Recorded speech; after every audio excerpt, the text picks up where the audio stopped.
Top 5 Face Off contains adult themes and language that some people may find offensive. Listener discretion is advised. He's Matt Hurst. He's Matt Squirrell. And this is Top 5 Face Off, the official world ranking of everything. What are we ranking this week, Hurst? Top 5 movies of 1999. Coming right up after this.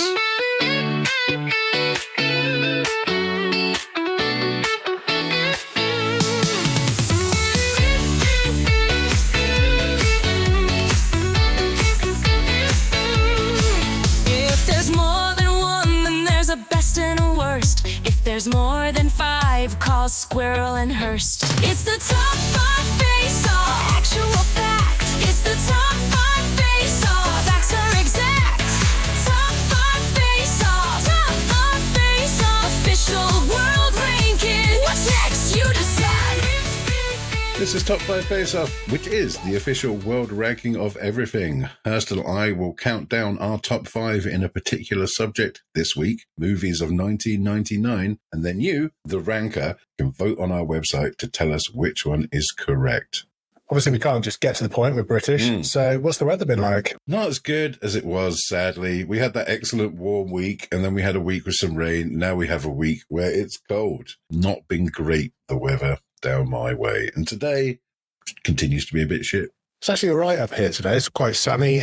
We've been hit by the coldness as well after a good couple of warm weeks, which has been a bit brutal. But the sun has been out a bit recently. My plants are starting to grow. My little plum tree is showing its first blossoms, which is nice because it's the first time since I've had it that it's blossomed. My lemon tree is growing beautifully now. It's sensed that the sun is outside and has sprouted a whole bunch of new leaves. So that's good. Ooh.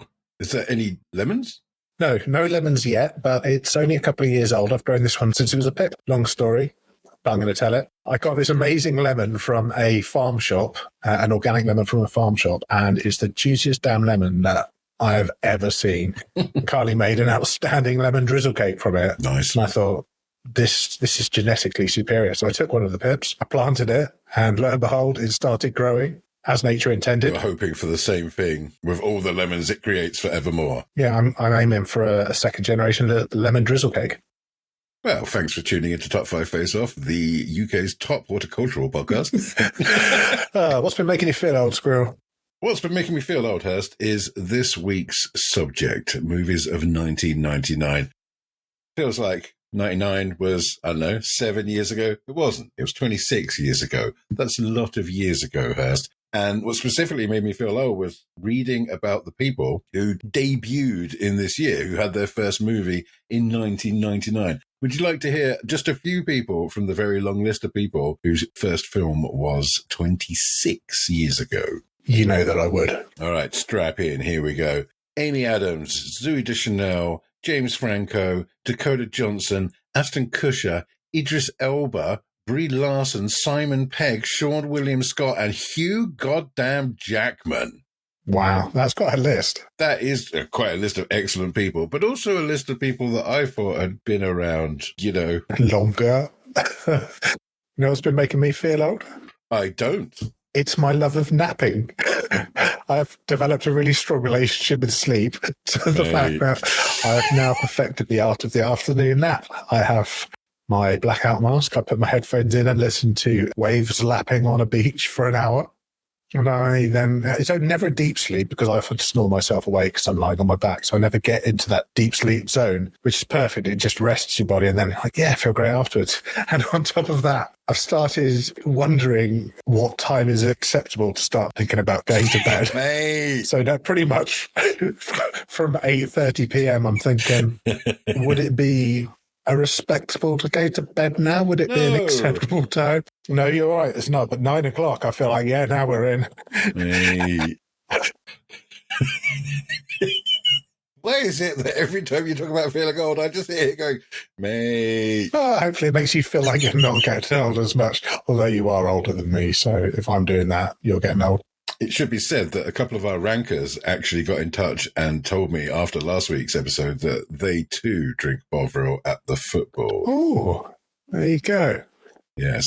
Was it a couple? Maybe it's just one. Definitely Kovac. If you also got in touch to tell me that, I apologise, but I have forgotten.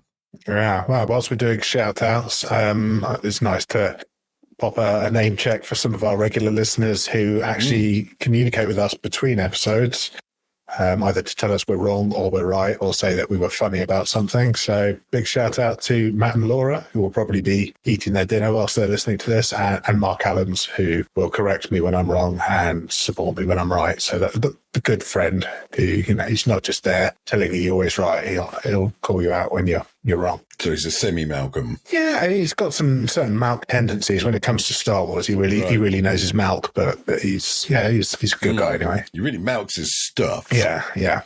So yay, shout out to Matt, Laura, and Mark. Hello to all our lovely rankers. If we don't mention you by name, it's probably because we don't know it yet. Tell us. Now we've finished saying hello to some of our rankers, Hurst. What's going on where you are? Well, mate, this affects all of us. Turns out that the universe has thrown us a massive curveball. The largest ever map of space reveals we might have gotten dark energy totally wrong all this time. Oh no, I for one am very, very interested in dark energy, Hurst. Tell me more. Well, aren't we all? As it happens, astronomers studying the largest ever map of the cosmos have found hints that our best understanding of the universe is due a major rewrite.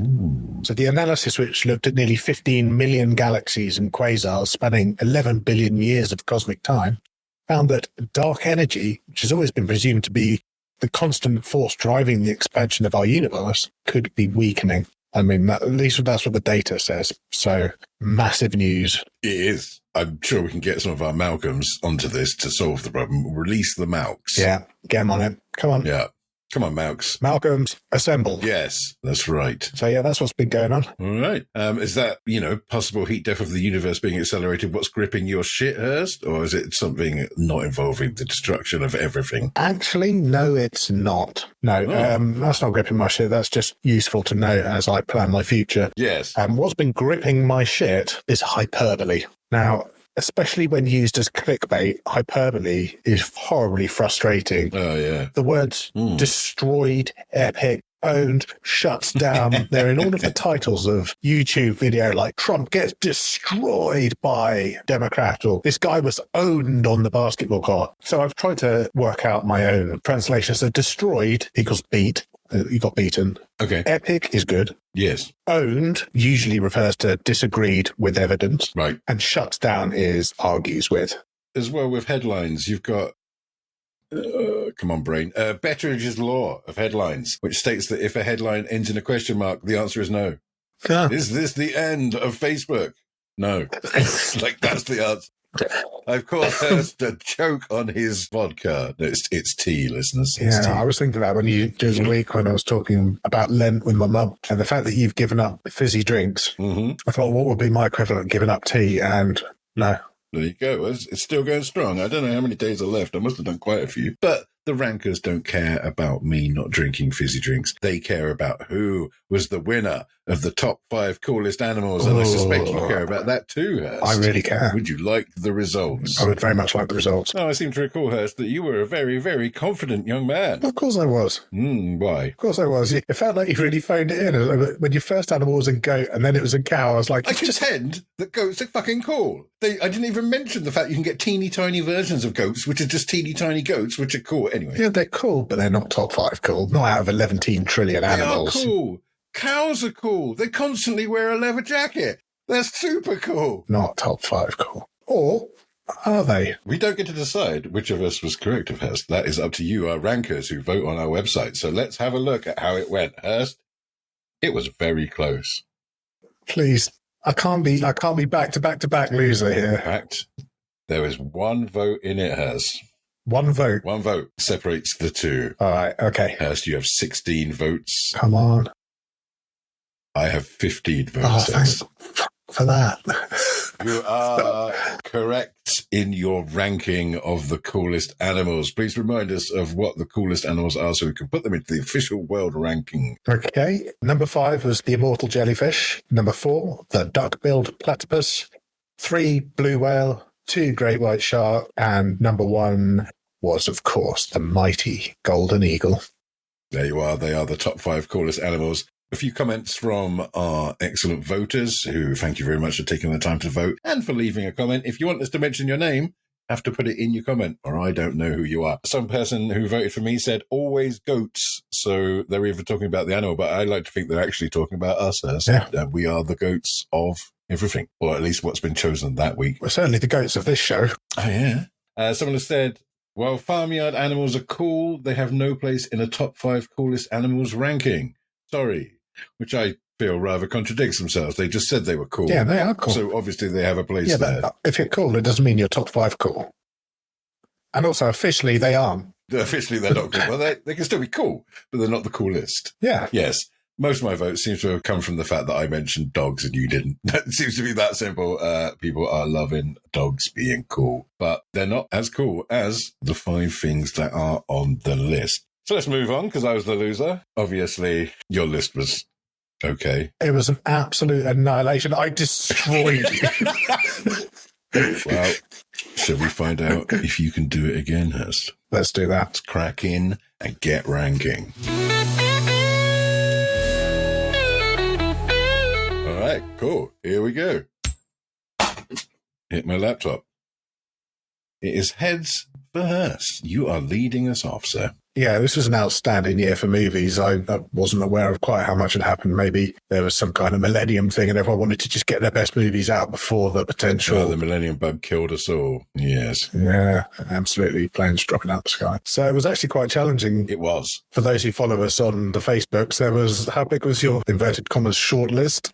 My shortlist was 28. I got it down to 21, and then I just had to watch a bunch of movies and watch a bunch of movies, which I was very, very happy about, apart from the ones that I watched to see which was the worst. But there we are. Just to confirm, 28 is not a short list, it's just a list. Well, it is a short list when you compare it to the number of amazing films that came out. Yeah, it's a lot to choose from, and whilst I was quite good at locking in my top 4, number 5 has switched over and over and over again, but we got there in the end. So without further ado, I will hit you with my number 5, which was Being John Malkovich. Now, that's a weird old film, but it's just so unique. It's about a guy who's a puppeteer who isn't a successful puppeteer. He gets a job in a weird, short-ceilinged building and finds a little cupboard. And when he crawls into it, he crawls into the mind of John Malkovich for 15 minutes, gets to watch what he's doing in a voyeuristic kind of way. And then after 15 minutes, just gets dumped on the roadside at a motorway interchange just outside the city. It's fucking bizarre. Yeah. They then monetize this thing. But all the other characters, the main character, including Cameron Diaz, who, for such a beautiful woman, she really managed to make herself look quite ordinary in it, which was fantastic to see because the characters were all so normal. Even like the super attractive love interest was not Hollywood attractive. She was just regular. Yeah, if that woman worked in the office with you, you'd probably quite fancy her. It was gritty and real, and for me, something that's that unique is always appealing. It's like the film Yesterday, where as if the Beatles never happened apart from for one guy who knows it and knows all the tunes. Yeah, I highly recommend watching it, but prepare to be weirded out. Solid choice. My number 5 is an animated movie called The Iron Giant, and it's fantastic. The Iron Giant is about a giant robot made of iron, who could guess, that fell to Earth in the 50s. He's an alien giant robot and is discovered by a boy called Hogarth. And after a rocky start, because, he's a giant and scary, they become friends. They go on adventures and shenanigans. But then, boo, the American military finds out, and obviously everything goes tits up, and things occur, and the end of the film will make you sob like a baby. I'm just going to say the word Superman, and if you know, you know. It was directed by Brad Bird, who'd later worked for Pixar, and spoilers for when we do the top 5 Pixar movies, he directed the best one they've ever done, which is obviously The Incredibles. Iron Giant itself, sadly, was nowhere near as successful as that. It didn't do very well at the box office. In fact, it lost money, even though it was universally loved by critics. Folk who know about these things blame the lack of marketing. I have no idea about that. All I know is I loved it, and it's superb. The Iron Giant. Check it out if you haven't. Oh, there we go. I've not seen it, but I think I will, and I'm what a good old cry. It's very good.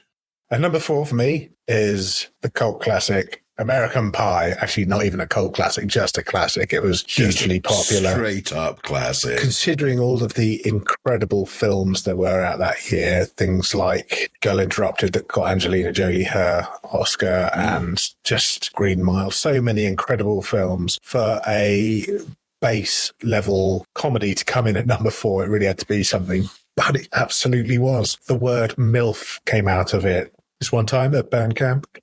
It was so quotable, but most importantly, it was so relatable to anyone of our age. Yes. 18-year-old boys trying to get laid are just the most clueless numbskulls there are in all of the world. It's a point of life that you have to go through, but looking back, you can never really be proud of how you delivered yourself in those days. So, but it had all of the classics. It had the cool jock guy who was doing all of the wrong moves and making an idiot of himself and failing miserably. You had the really nerdy guy who was failing miserably. You had the guy who had a girlfriend, but somehow was still failing miserably. And then the guy who was a bit quirky and out there and just was happy in his own skin, who had a good strategy, but then naturally it backfired because he pushed it too far.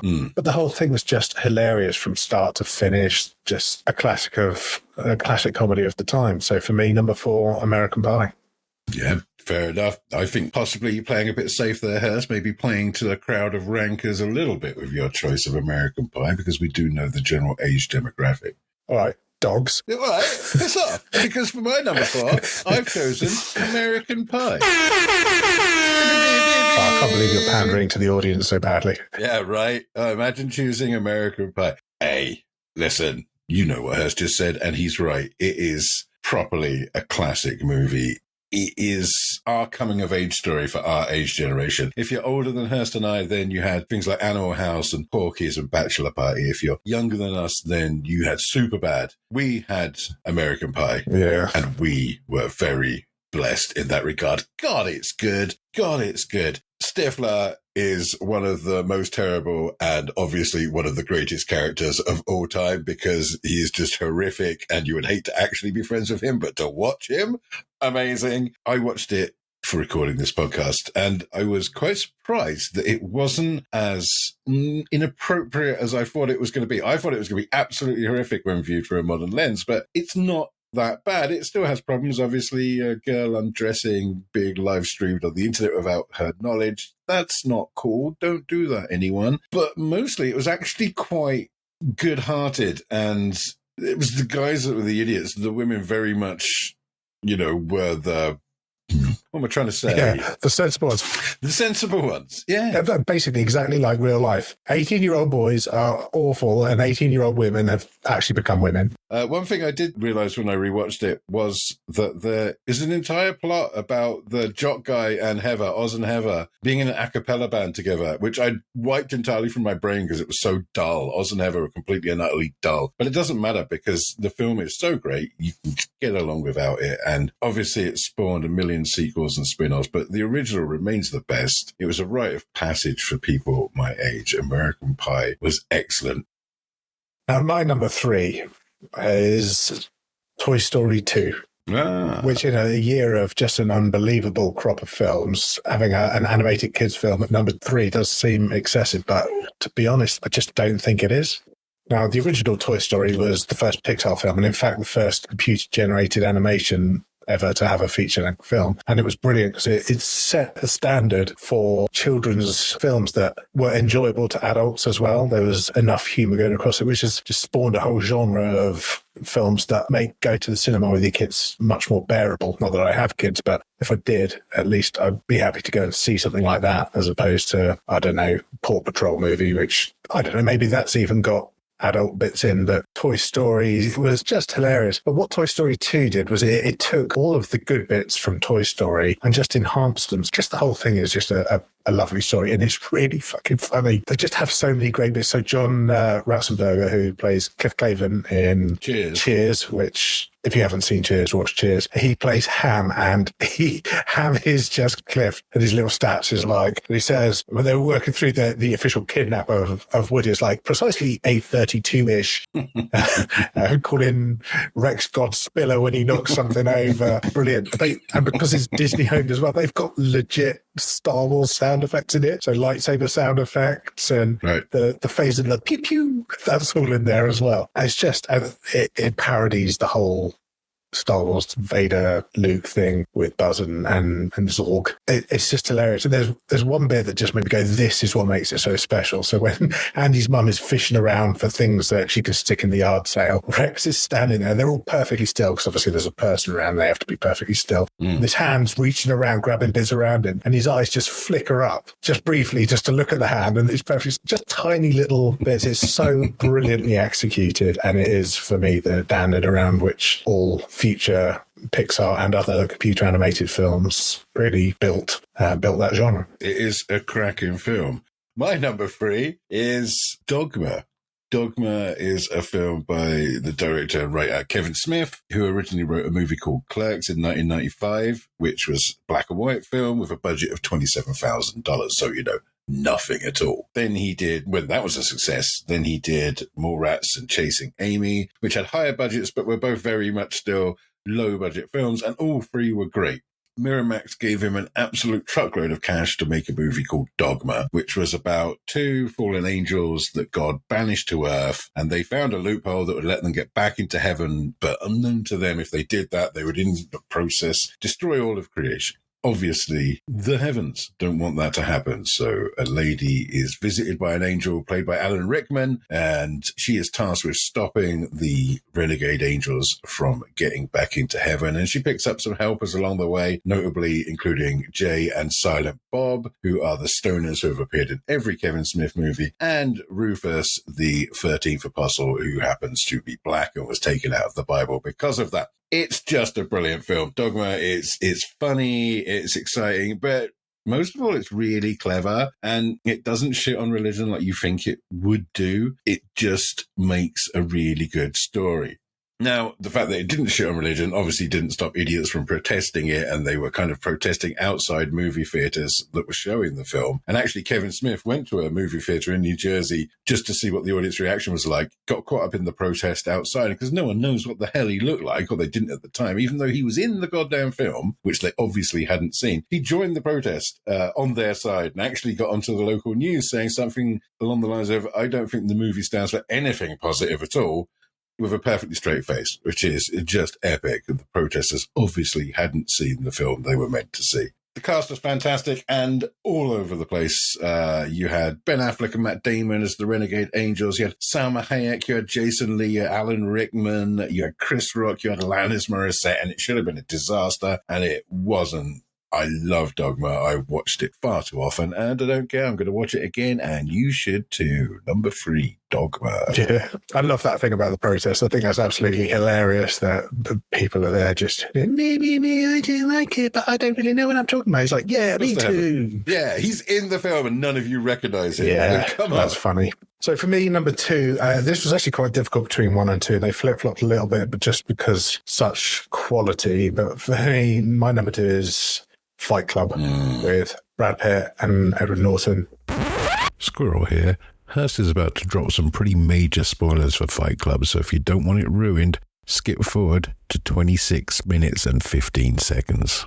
But the film's about Edward Norton's character, who works in a fairly boring insurance adjuster's office. And when they gets back from a trip, having met a really dynamic, cool, good-looking guy, Tyler Durden, who sells soap. And when Norton gets back to his house, his flat has been blown up by a gas leak. So he's got Durden's number, so he calls him, and they meet up for a drink. And he says, "Hey, just ask me, man." It's like, "All right, can I stay with you for a bit?" It's like, "Yeah, of course you can." Then when they're outside, Brad Pitt's character, Tyler Durden, says, like, punch me in the face. It's like, hey, what? It's like, punch me in the face. I've never been punched in the face. I want to know what it feels like. And so he does that. And then they punch back and they end up having this massive bundle. And then other people come and watch it. And it turns into a fight club. And the first rule of Fight Club is you don't talk about Fight Club. And that has become just a saying in whatever you're doing. It's the first rule of insert whatever we're doing is you don't talk about insert whatever we're doing. And that's from Fight Club because it's such a great line. Also, as it happens, the second rule is you don't talk about Fight Club. And then they go on for some other rules. Yes, the third rule is try your best and have fun. Is it? So this Fight Club thing happened, and then it swells and swells, and there are chapters all over America. And then they turn their attention to basically terrorism and anarchy. And when eventually Norton confronts Tyler Durden and it's like, how did you get in here? And why are you doing all this stuff? It turns out that is him, and he's got split personality, or he's schizophrenic, and he's got these two guys, and he doesn't realize. And it's just such a mind blow moment that he's like, oh, wow, that's incredible. What a twist. And then you start thinking back to kind of, oh, that's so clever. That's so clever. But when you watch the movie a second time, it's a completely different movie because you know, and you're thinking in terms of, well, I know this is him, and how clever it is that they've done this movie where you see him not being in the same room as Ed Norton when the female lead, which is Bellatrix. Helena Bonham Carter. Which is Helena Bonham Carter, the love interest / quirky outsider as well. And it's just so clever how that relationship between the three of them, which is actually only between the two of them, and just that is basically everything that Edward Norton wants to be. So it's so brilliantly clever. And I thought it was a worthy 1 or 2 because it was just a game-changing game. A game-changing game? A game-changing film. My number 2 is Blair Witch, or the Blair Witch Project, to give it its proper name. Everyone's probably heard of Blair Witch, but just in case you haven't, it was a found footage movie. It wasn't the first found footage movie, but it was certainly the first one to break through into the mainstream. It cost $35,000 to make, and it earned $250 million back and kickstarted the entire found footage genre. It was also one of the very first films to use the internet and viral marketing as part of its marketing strategy. Very cheaply done as well. They had a website, I think, called Who is the Blair Witch, or What is the Blair Witch, or something like that, .com. And they were completely always on the side of this is a documentary. This is genuine found footage. It's like kayfabe with professional wrestling. They never let the story slip. And you could watch the documentary that Heather made as kind of a prequel to the Blair Witch Project on the website. And there was just information about the people, and the actors in the movie, their names were just the character names. They didn't change anything. And it was so well done. It was a fantastic film. I clearly remember seeing it at the cinema, which I did several times. But the first time I saw it at the cinema, I remember walking into the cinema with my popcorn and my drink, which I suspect would have been a Sprite at the time. And it is the only film that I can remember where I walked out of the cinema with my popcorn and my Sprite, because 5 minutes in, I completely forgot about them because I was just watching the movie, as was everyone around me. In the quiet parts of the film, the cinema was just silent. No one was eating. No one was talking to each other. The only noise in that cinema was when something bloody terrifying happened, which it did a lot. The end of Blair Witch is still one of the scariest goddamn things in any horror movie ever. Come at me, bro. It was amazing. I love Blair Witch. I know it caused some people to have motion sickness, which is very sad for them because they missed out on a bloody brilliant film. But it's a bit of a Marmite one, so we'll see what the voters think. Come on, rankers. We'll do this. Number 2, Blair Witch. Yeah, I'm not really a horror fan, but I really respect the Blair Witch for the reason you said it was done on such a budget. How much did it make in the box office? $250 million off a budget of $35,000. It did have the record for most profit made from such a small budget until it was overtaken by Paranormal Activity, which was another found footage movie. It was such a clever campaign. If I was looking at this, because when we settled on top 5 movies in 1999, again, I had to decide whether I was going with what are my top 5, what are my favourites, what do I think are the best. when I went with my favourites, but I think based on, on the genre and what it did in terms of just changing everything for a genre, that Blair Witch is just an incredible achievement, not just for the financial profit, but just for setting up being different, breaking down walls and opening new opportunities. I think it was a fantastic film. So I can absolutely understand why it would be at number 2 for you if you're a fan of the horror genre. And it didn't make you feel sick to watch it. All right, well, there we are. We're nearly at our number 1. But before we do that, let's discuss the worst movie of 1999. And Hurst, Misa thinks I know what you're going to say. Fucking Jar Jar Binks. He was the worst movie of 1999. Just Jar Jar Binks. Just Jar Jar Binks and the Phantom Menace. Not Star Wars, the Phantom Menace. Just... It ruined a franchise for me, and I know we disagree a little on this, but the first 3, especially the first 2, were so good, as in episodes 4 and 5. In fact, I would liken Toy Story 2 to Empire Strikes Back, because the first one was so groundbreaking and brilliant, but the second one, using the same ideas, was even better.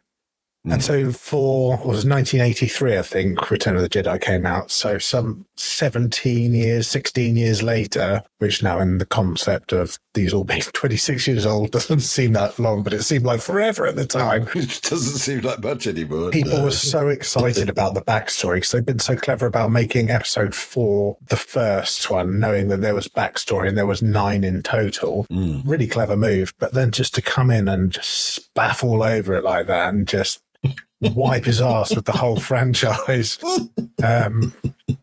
It was such a hateful thing to do that it ruined it for me, as far as I'm concerned. That some were all right since they realised the mistakes they made and then just remade A New Hope for episode 7. But, yes, they absolutely did. So those first 3 are the Star Wars franchise for me, and I know that the Malcolms will hate on it, and my good friend Mark, who is the Star Wars Malk, will say there are other things. And he has got me to watch the Attack of the Clones cartoon, which I started last week. Oh, yeah, it's been quite good. It killed a franchise for me. I mean, I want to see Darth Maul with robot legs. That's the main reason for me watching it. But it killed a franchise, and it was the highest grossing film, which is how much people were anticipating something spectacular, and they just shit in a bowl and called it breakfast.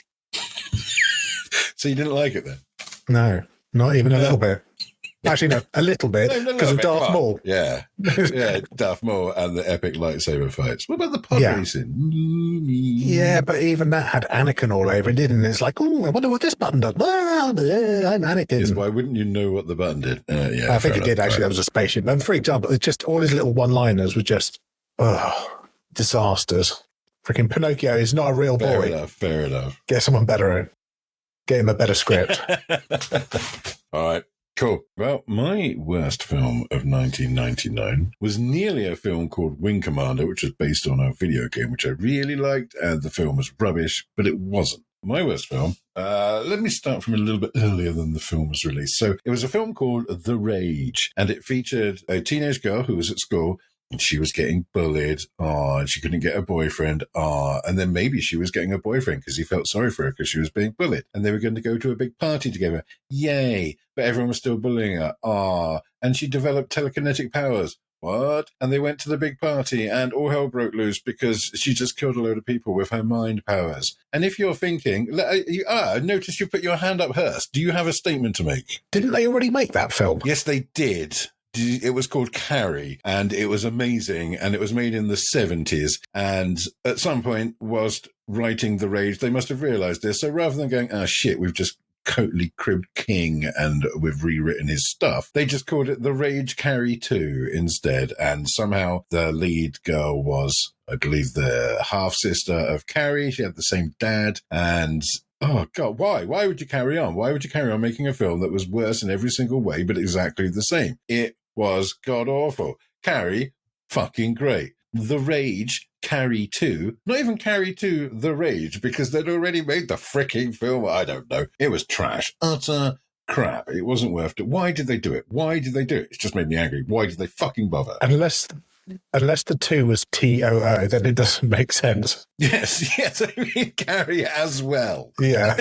The Rage, we didn't do our homework. The movie. Fucking hell. It wasn't even... it's shit. It's just shit. Haven't seen it? Not gonna. Don't watch it. No, don't bother. It's rubbish. Right. Wow. So, fanfare alert.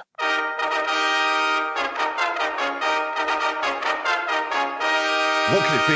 What could we have chosen, Hurst? This is probably going to be one of the least anticipated number one reveals in the history of Top 5 Face-Off, Hurst. But let's find out, what have you got as your number one 1999 movie? Well, you know what? I'm that confident that I think we should both announce this together and just talk about it. Well, let's hope we've chosen the same one then. The film. If not, we'll have to edit the shit out of it. Yes, Right. That's true. Our number one this week is... The Matrix. Yeah, it's just such a groundbreaking film in so many ways. It's so relentlessly clever, and it could be real. I guess, yep. That in itself is just bonkers to me. How would we know? Really, and we wouldn't know. And that's what makes it about, yeah, of course it's not real. It's like, yeah, but that's what everyone in the Matrix thinks. That's what you've been programmed to think, Malk. Come exactly on. right. And they even made a movie just to taunt us. Oh, yeah. So, this is the Matrix, this is what we're doing to you, but you still don't even know. It's just a brilliant film. It stands up so well. Considering the number of effect shots in The Matrix, they were so well done that you can watch it today and it still blows your mind. If you saw The Matrix for the first time today, you'd see the first bullet time sequence and lose your shit, just like we did in the cinema. Yeah, it was just a remarkable film. So the concept is that ultimately we invented AI. It took us all out. We scorched the skies because, like, oh yeah, they're reliant on solar power, and they went, all right, well, we'll just use people as batteries because we've got lots of energy, and so they plug us into these little containers and feed thoughts into our head that make us believe that we are living in 1999. Yes, because without doing that, we would die very quickly, right? And when they tried to make us believe we were living in some kind of paradise, the humans would reject that because we're all such natural pessimists. So they just made us live in this crappy universe we've got now, I guess. Yeah. Thanks, The Matrix. Yeah. So Neo, the main character, gets freed from the Matrix by the gang. Led by Morpheus, and their whole thing is to battle against the machines to save the last human city of Zion from termination by the machines. I don't know why they can't just leave us alone. They got the Earth, but whatever, they did it. Just an incredible film, like brilliantly cast, brilliantly acted, amazing stuff. Yeah, it was genuinely great. It was just mind-blowing. You couldn't get over what it was like to see some of the things they were doing for the first time. And yeah, some people had done bullet time before, but that was generally in it was never in a feature film, never in a sci-fi feature film either. Freaking loved The Matrix. And it was just such a clever, self-contained story with a clear ending of the good guys winning, and there was absolutely no need to make any more. So really glad that didn't happen. Womp, womp, womp. Never mind. What I really love about it, though, is that the Wachowski sisters, when they decided they wanted to make this film, they went to Warner Brothers with it, so they wanted $80 million. Warner Brothers went, no chance, you unknowns. No. I will give you $10 million, which is still pretty good. And they made the opening sequence, showed it to Warner Brothers and went, yeah, all right then, here's your 80 million, crack on. Just spaffed money all over them, Yeah, and then went shopping for Lamborghinis. It was just a remarkably different film, and spawned, again, like all of these best films, the amazing quotes that we still use today, like, there is no spoon, or, God, why didn't I take the blue pill? And yes, I know Kung Fu. Yeah, show me. Show me. Morpheus was so cool, just effortless cool throughout the entire film as well. Like, he's just one of those people. Anyone else wearing those piddly little sunglasses on his nose would look stupid. Oh, look absolutely ridiculous. But he just looked badass, absolute quality. So just masses to love about The Matrix. And it was no surprise that we both had that as our favourite. I mean, Fight Club did bother it for me because it was such a good film and it was so well acted. It was. The fact that Fight Club isn't on my list was turmoil for me this week, but this just goes to show how many good films were in 1999. I mean, it's going to be difficult for the rankers, though, isn't it? It's going to be a tricky one for the rankers because we've got two that are the same on this. We've never had one the same before. Now we've got two. Yes, that's true. Unless you have listened to our number 0 show, then we've never had an agreement before, and definitely not a number 1. Yeah, that's the first time this has happened. So very exciting stuff. Hurst, do you have a fact and an estimated fact for me about the I Matrix? do. I have these things for you. Excellent. Oh, I look forward to doing my best. Fact. Originally, Tom Cruise was offered the role of Neo, but he had committed to filming Magnolia. Oh, it was about that time. It was another 1999 film. Fact. More than half of the dialogue from Neo, 56% in fact, in the movie, is made up of questions. He does ask a lot of questions. Now, I know that Will Smith was originally attached as Neo. Doesn't mean it couldn't have been Tom Cruise as well, but I'm going to go with the questions. I'm going to say it was Will Smith and Neo. The fact is that Neo mostly asks questions in The Matrix. Bravo. It is a fact that more than half of Neo's dialogue is questions, and Tom Cruise was not offered the role. But actually, as it turns out, the Wachowskis wanted Johnny Depp, but the studio wanted Keanu Reeves, according to the facts I've found. Yeah. Probably good choice studio, to be honest, which is not a thing you say often, but yeah, a good one. I think so, yeah. Hurst, I also have a fact and an estimated fact. Would you like to hear them? You know that I would. All right. Fact. The iconic green text that comes down the screen is actually from a Japanese cookbook and is describing some recipes. Or fact. When filming the stairway scene in the opening of the film, Trinity sprained her ankle, but just ran it off like a trooper for the rest of the day. Carrie-Anne Moss, I should say, not Trinity, because Trinity is not real. Yeah. What's the first one again? The iconic green text that falls down the screen, the Matrix text, that is actually Japanese characters copied from a Japanese cookbook. No, that's actually a combination of different types of characters, including some Japanese, but also some Sanskrit and other bits and pieces as well. So it must be that Carrie-Anne Moss ran off a sprained ankle. That's one of the most identifiable images from The Matrix is the green code that runs vertically down the screen. It was based on rain running down a window pane. It's made up of Japanese katakana characters that Whiteley copied from a cookbook. I believe the sequels added more shit in it. But if not, my fact is wrong. Well, I would have to check because my fact said something different. Because I almost went with that fact. Well, let's release the mouths. So there we are. Yes, Trinity did not hurt us. She probably did hurt herself because there was some serious stunt action in that film. In fact, I think Keanu Reeves, he had some sort of surgery just before he started, right? And that's why his kung fu was very punchy and not kicky. Okay, rankers, that is our list. And it's over to you to decide which of us is correct. Obviously, one of us is correct. But which one of us is correct? Go to our website, top5faceoff.co.uk. That's the word 5 or the number 5, because I bought the other domain because I was fed up of saying it wrong. And vote for who you think was correct. Also, if you want to give us money, because we're funny, and we need to pay for this. Informative. And informative. And you're helping us to contribute to a wider database of actual facts. Yes. The facts are exact. So, get onto the website and Patreon us, and you too can have some of the limited content that's on there. Yes. What's on there? We recorded a special mini episode about Friends characters. We've got some extra outtakes from episodes. We're going to put more of those small episodes on there. We're going to have some video outtakes for the excellent Patreons. And, of course, if you're a Patreon, you get to choose to add stuff to the Wheel of Decision. And, of course, you get to see the pilot as well, don't you? You don't. But you will. You don't get to see the pilot. No, I told you this the last time we recorded this shit. I thought it was on there already. It's never been on there. It will go on there at some point. All right. And, of course, if you're a Patreon member, you get to add things to the Wheel of Decision, which helps us decide what we're going to rank next week. Hurst, are you ready to spin the wheel? Spin that wheel, baby. I'm not going to spin the wheel, because first we've got to look at the wheel. And I've got to find the right button. Okay. Share the wheel, spin the wheel, make decisions. No, that is Hurst. Can you see the Wheel of Decision?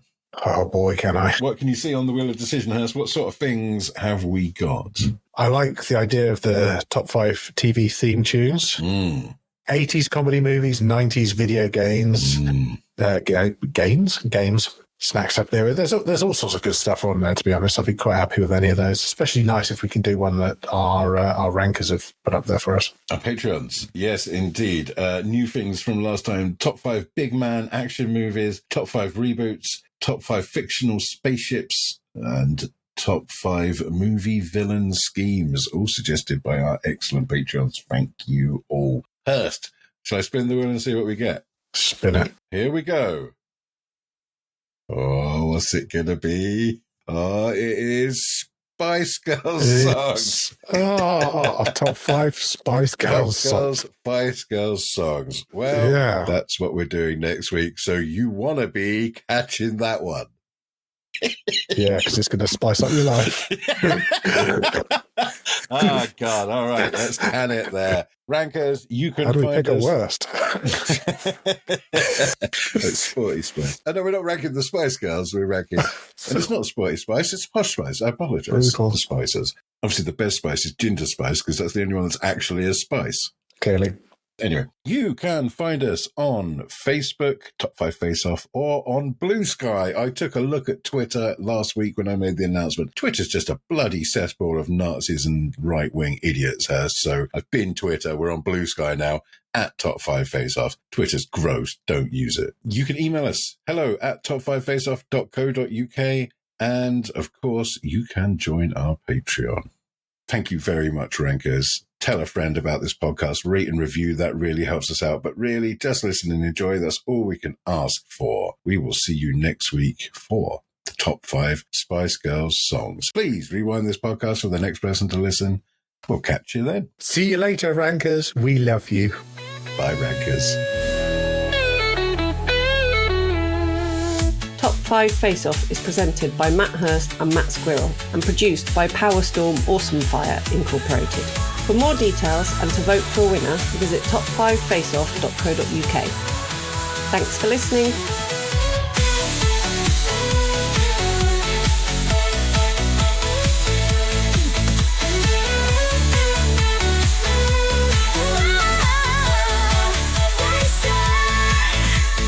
Top 5 Face Off. Top 5 Face Off. Top 5 Face Off. Top 5 Face Off. It was a lemon. Eddie, There's a dog on her computer at this point, I think. Eddie, just off you go. Come on, if you want to cuddle, you can do that, but just stop moving around. Right. Turns out that the universe has thrown us a massive curveball. The largest ever map of space reveals we might have gotten dark energy totally wrong all this time. Oh, no. That's fascinating, that. Tell me more. And we should probably say what the fuck we're doing. So what do we do now? So, Hurst. Constant professionals. Actually, it's well clever, but the Cinnamon is funny. Beastie. Oh, it's Beasties everyone's favourite. They're all cool, to be honest. They've all got it. Okay, to me, they're all cool. To cool people, they're not at all. No, daytime TV, mate. Yeah, well, after I've had a nap, watching the chase is great. Really helps me kick my brain back into gear. Right. Anyway, we've gone off piste a little bit. So, well, I suppose they know whatever you tell them. They know because you edit it. Yeah, your number one might be Star Wars, yeah? Oh, don't do that to me. That would be unfair. Squirrel here. For God's sake, turn down your volume for this next outtake. I think Fonzie's about to sing us a tune. Oh. I'm hearing the row-rows. Come on, Fonzie, give us an outtake. There we go. He's coming. He's coming. Fucking hell.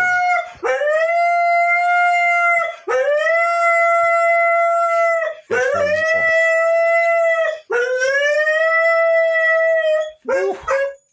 You want to try being in a room with it? That's pretty incredible.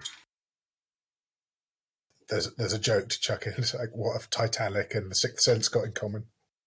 I see dead people. Good one. See you later, rankers. We love you. Bye, rankers.